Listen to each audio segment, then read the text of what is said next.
Okay, the $3 trillion HEROES Act, written by Nancy Pelosi, Democratic leadership, and those very close to them, have been proposed. And the question is, can this thing pass? Will it pass? And my goal on this episode is to cut through all the nonsense for you and list out the reasons why this thing will not pass. Now, I don't want to be negative on this episode. I know the people that watch me don't like negativity. I get that.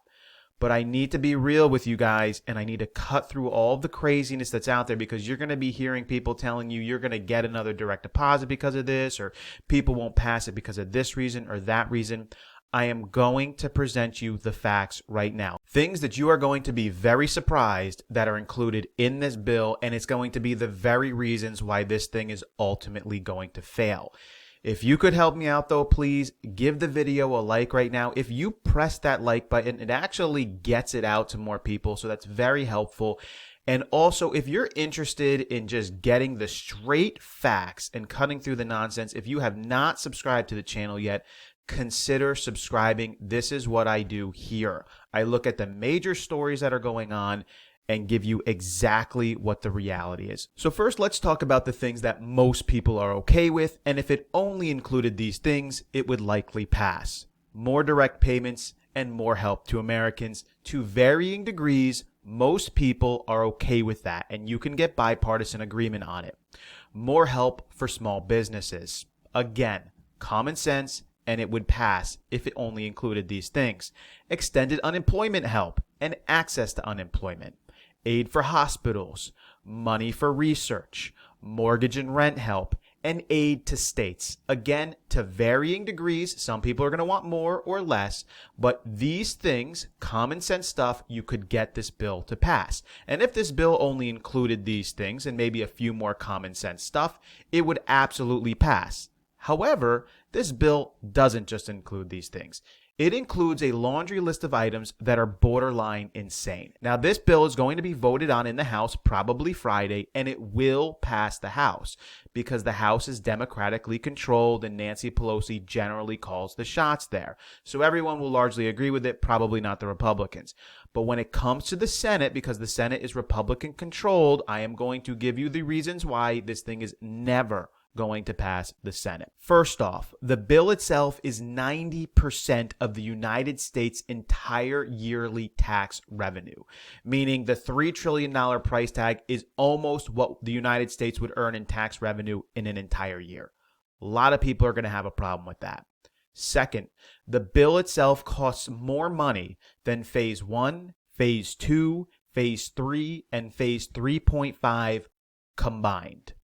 A lot of people are going to have a problem with that. 3, $1 trillion goes to state and local governments. State and local governments have already gotten hundreds of billions of dollars from the previous stimulus bills. A lot of people are going to have a problem with this $1 trillion price tag. Yes, they might be reasonably okay with a certain number, but not $1 trillion. Now on to the good stuff. You ready for this? Again, not trying to be negative. I'm just trying to share with you the things, the reasons why this bill is never going to pass. And yes, it will pass the House, but it will never pass the Senate. Here we go. The Comptroller General of the United States of America must look into ways to expand access to these services from minority-owned and women-owned cannabis businesses. Even as I say that, you must be thinking to yourself, Vin, you've got to be lying. There's no way it's in there like that. You're making this up. Here we go.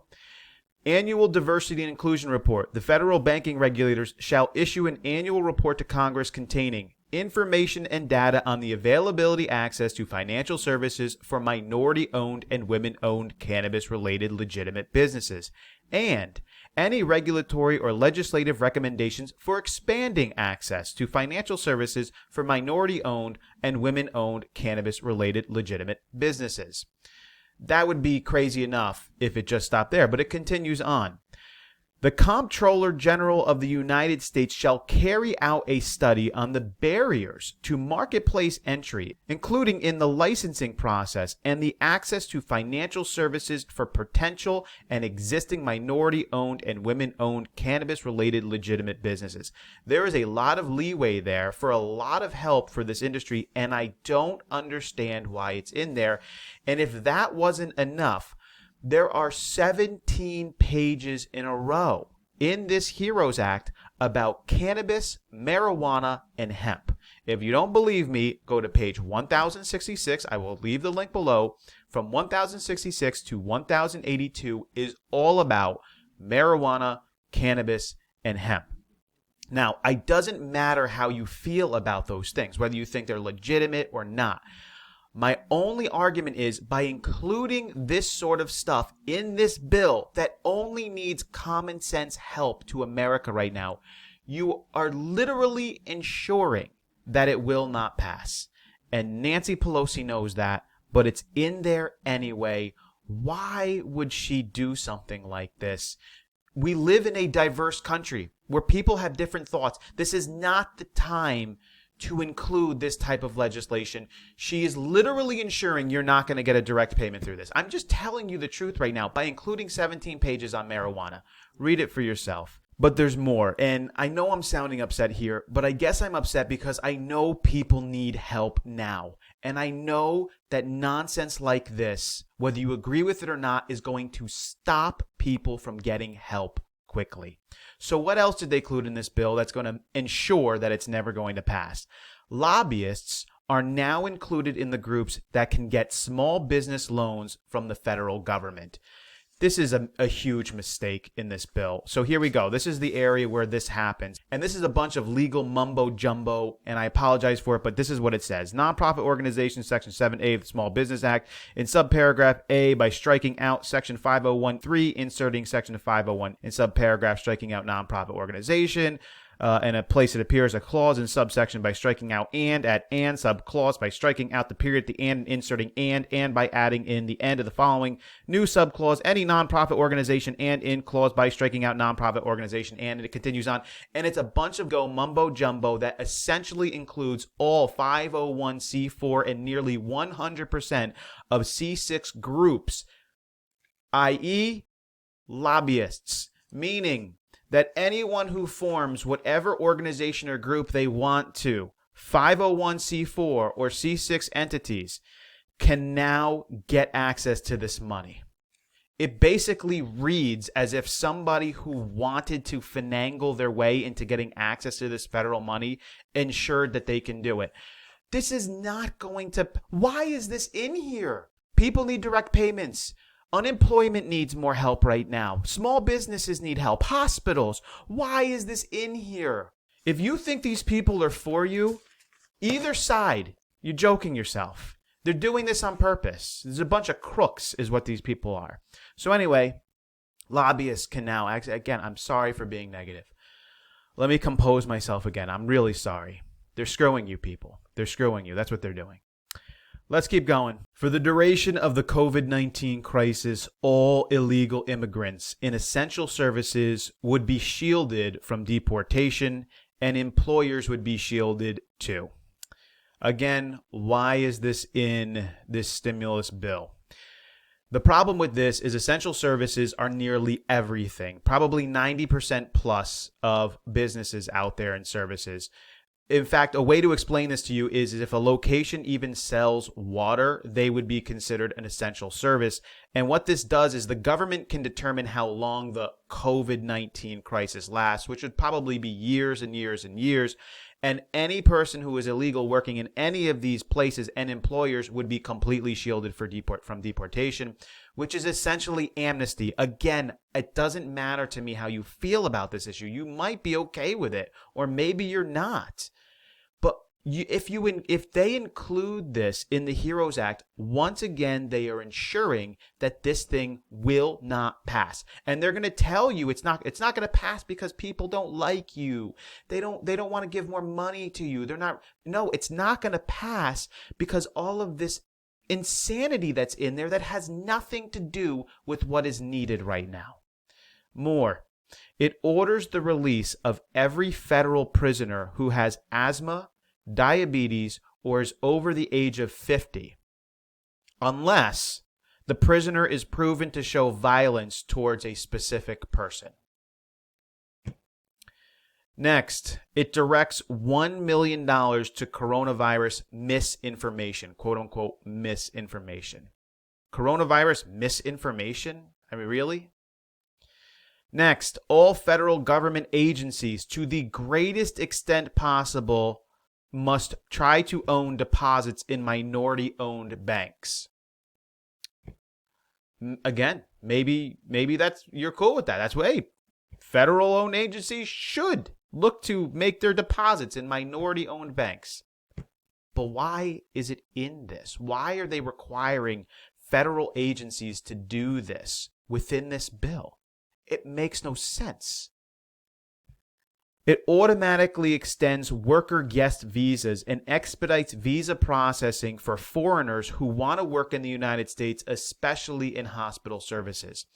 I don't know if you guys know this right now, but hospitals are furloughing or laying off individuals who work in there by unbelievable amounts right now. People who are nurses, aides, doctors are losing their jobs. Yes, the COVID-19 issue is pocketed in certain locations, but a lot of hospitals are experiencing a mass reduction of individuals coming in because of the quarantine. They're losing their jobs.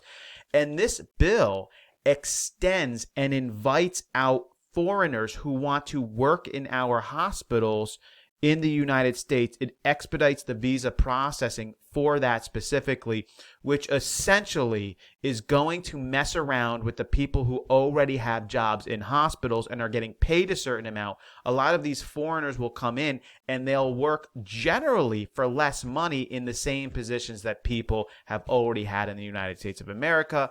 This happens all the time, but they included this legislation in this HEROES Act, which once again is going to ensure it's not going to pass. So I apologize for all the negativity, but what's going to happen here, you ready? If you stuck through the video for this long, thank you for sticking through the video for this long. This is what's going to happen. This bill is going to be voted on in the House on Friday. The House is majority Democratic. They're going to follow suit with Nancy Pelosi, and they're going to vote for this bill. Any Republicans who vote against it in the House, which will probably be right across party lines, it is not going to work. They're going to pass it through the House. Then it's going to go on to the Senate, and the Senate is going to rip this thing apart, and they are not going to pass this thing. This thing is going to have to be changed up and down, and they're not going to pass it in the Senate. They're going to vote it down.